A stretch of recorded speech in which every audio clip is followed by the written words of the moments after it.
আমি আর ফুচুন চলেছি ঝান্ডিদারার দিকে। কি সুন্দর দৃশ্য দেখুন, চারপাশে মেঘ এসে আমাদের ঢেকে দিচ্ছে, জঙ্গল, পাহাড়, তার মধ্যে দিয়ে একটা অসাধারণ পথ।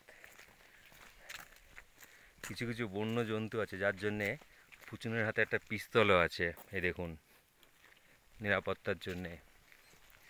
ও সব চারপাশ নজর রাখছে।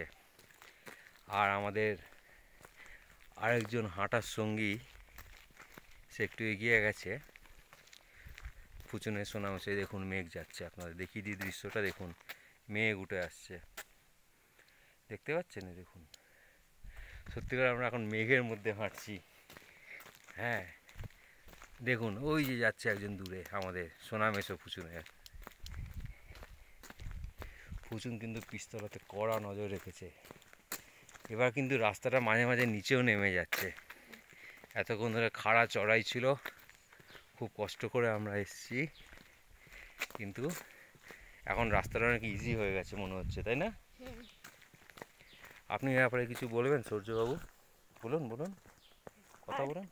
এই যে যাচ্ছি, এখনো তো অনেকটাই আমরা মাথায় এসে গেছি, দেখ গাছগুলো সব এবার নিচে নেমে যাচ্ছে। দেখুন গাছগুলো আমাদের নিচে, আপনাদের দেখিয়ে দিই।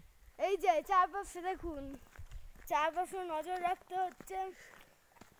একটু বাঘের গর্জনা শুনতে পাওয়া গেছে, একটু সতর্ক রয়েছি। তাই এখন জায়গাটা কেমন বল একটু? জায়গাটা তো খুব সুন্দরই আছে, কিন্তু ওই আরো উঠতে হবে। ওই দেখো সোনামেশোকে। কি পেয়েছে সোনামেশো, বল। এই যে দেখুন, আমার সোনামেশো জয় চক্রবর্তী একটা গাছের ডাল নিয়ে ঘুরছে, কেন কে জানে। না বলো। আমরা এই যে এসে গেছি ঝান্ডিদারা, এখানে দেখাচ্ছে, আপনাদের দেখিয়ে দিই। এখানে একটা মাইলস্টোন রয়েছে, তাতে দেখাচ্ছে দেখুন 1 কিলোমিটার আর দেখাচ্ছে, মানে আর মাত্র 1000 মিটার। হ্যাঁ, দেখুন আমরা আমাদের গন্তব্যে পৌঁছে গেছি। যত এগোচ্ছি তত অসাধারণ দৃশ্য আমরা দেখতে পাচ্ছি। হ্যাঁ, ঝান্ডিদারার দিকে আমরা যাচ্ছি। দেখুন, সত্যি মনে রাখার মতন জায়গা। চারপাশে মেঘ, চারপাশে মেঘ, ঝর্ণা, টুপটাপ আওয়াজ হচ্ছে জল পড়ার। সব গাছগুলো মশ আর শ্যাওলায় ভর্তি। অসাধারণ রাস্তা, না এলে খুব মিস করবেন। তাই চলে আসুন ঝান্ডিদারা।